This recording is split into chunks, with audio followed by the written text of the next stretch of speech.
Hello friends, let us now learn some important points about hyperaldosteronism. Okay, hyperaldosteronism is mainly of two types. One, we have primary hyperaldosteronism and secondary hyperaldosteronism.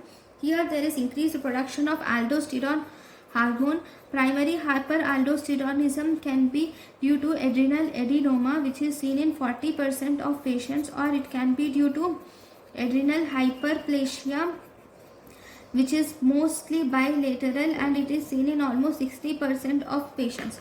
Now, adrenal adenoma causing hyperaldosteronism, this is called as Conn's syndrome. This is called as Conn's syndrome. In secondary hyperaldosteronism, here the problem is somewhere else, right? Elsewhere. So if you see here, it can be okay. In secondary hyperaldosteronism,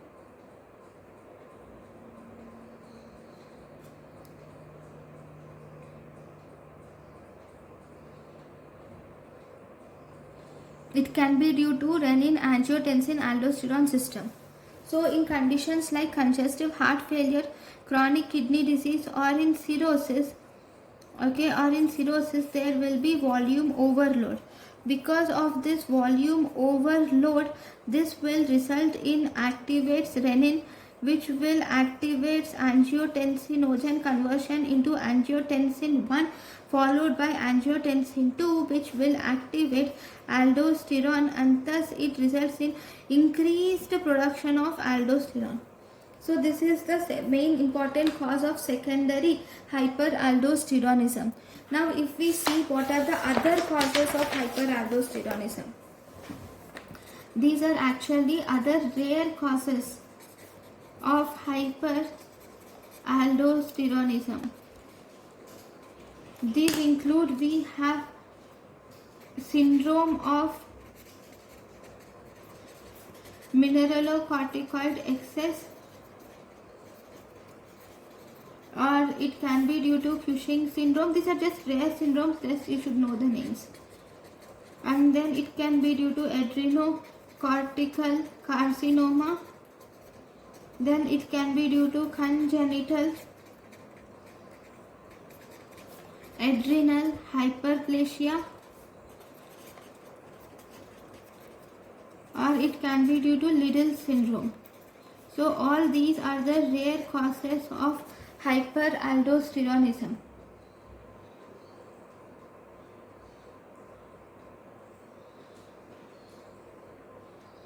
Now, because of this aldosterone, what happens? Okay, whenever there is excess, due to all these causes, there is excess aldosterone, which will act on distal tubules.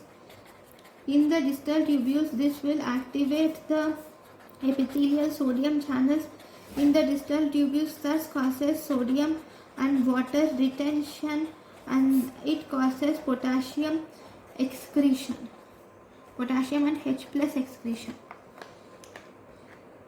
Okay, now this aldosterone, because of increased sodium and water excretion, there is increased extracellular fluid volume, and because of this increase in extracellular fluid volume will increase the arterial pressure. Okay, this increased arterial pressure, so because of that there is increased BP to 15 to 20 millimeters of Hg. There is increase in BP by 15 to 20 millimeters of Hg. This will activate the kidney. This will increase the kidney excretion of both salt and water. It will cause kidney excretion of both salt and water, which is called as pressure natriuresis and pressure diuresis. Thus it causes pressure natriuresis and pressure diuresis. So after pressure natriuresis and pressure diuresis, the final part is this will result in return to normal.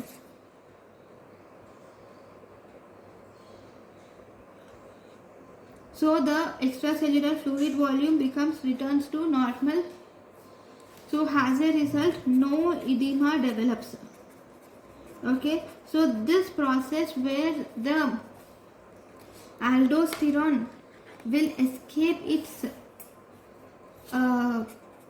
increasing edema or blood pressure due to the pressure natriuresis, we call it as aldosterone escape.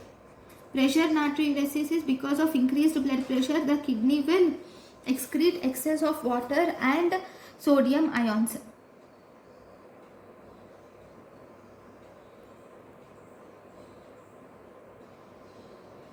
But still there is no edema, but here the patient will develop hypertension due to high levels of hyperaldosteronism. Okay, now, so this is how edema is stopped. Very good. But what about the other features? Okay, there is increase in sodium and water, so because of that there is increased arterial pressure. Actually there will be increased diastolic blood pressure is increased more when compared to the systolic blood pressure, and because of H plus excretion, because of that there is decreased H plus or hypokalemia. Hypokalemia will develop. What does this hypokalemia do? This hypokalemia will result in ventricular arrhythmias. Okay, then it results in polyuria, polydipsia, and then it results in muscle fatigue, and then it results in muscle wasting also. Okay, so these are the main features of hypokalemia. Then there is excretion of sodium also. Because of excretion of sodium, there develops metabolic alkalosis develops in the patient. So these are the main clinical features of hyperaldosteronism. So in hyperaldosteronism, there will not be any edema. Okay. Now, what are the criteria? If you were asked what are the criteria for diagnosis of hyperaldosteronism? Now, criteria for diagnosis of hyperaldosteronism. So there are three main criteria, that is presence of diastolic hypertension without edema, one presence of diastolic hypertension without edema, then there can be hyposecretion of renin. Okay, next there can be hypersecretion of aldosterone.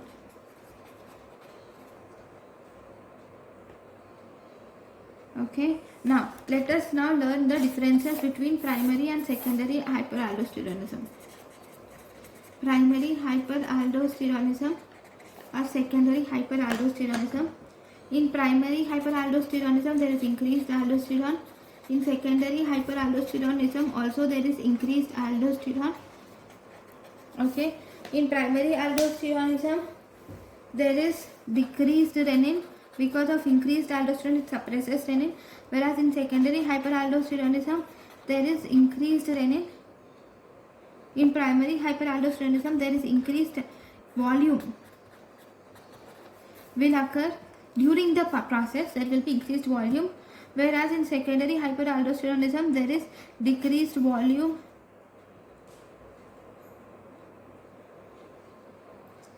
Actually, this is also not proper. These are the two main differences which you have to see.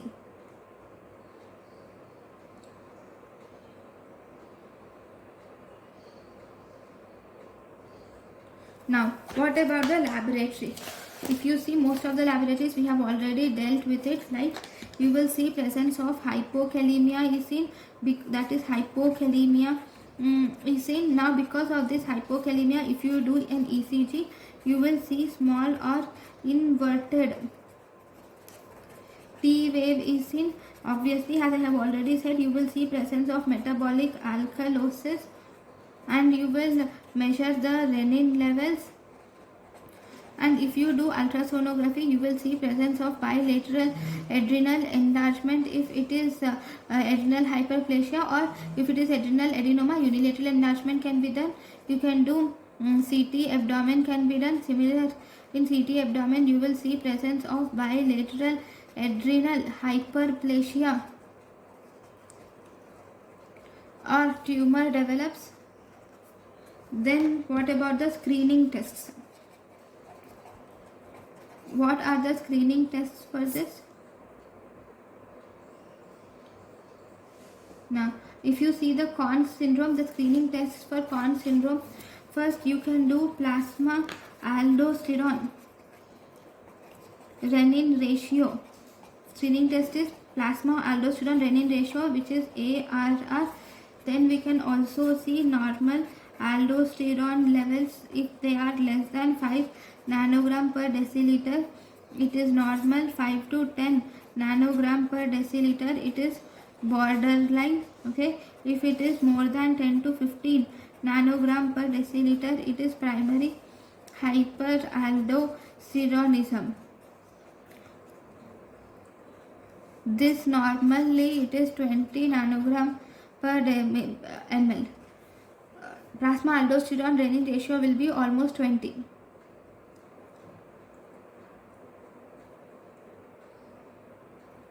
Okay, if this plasma aldosterone to renin ratio, if it is more than 100 picomole per liter, actually picomole per unit,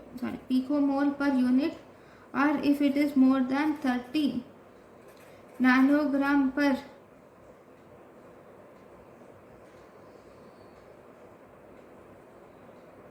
ml, I'm not sure of these units, then it is suggestive of primary aldosteronism. Okay, anyways, do not remember these values. Just remember that screening tests are plasma aldosterone renin ratio and normal aldosterone levels. These values I'm not sure of it. Okay, next, if you see the confirmatory test, what is the confirmatory test? In the confirmatory test, there are 4 confirmatory tests. One, we have fludrocortisone. We can do fludrocortisone suppression test can be done. Okay, then we can also do second IV saline suppression test. Third, we can do oral salt loading test can be done. This is actually the investigation of choice. 4, we can also do captopril challenge test can also be done. So these are the confirmatory tests which are done in the patients. Then once confirmed, so now the actually primary hyperaldosteronism is confirmed. Now after confirming the primary hyperaldosteronism, then what do? You will you will have to do the following investigations. You will do adrenal CT or MRI for adrenocortical adenoma or carcinoma. Then you can do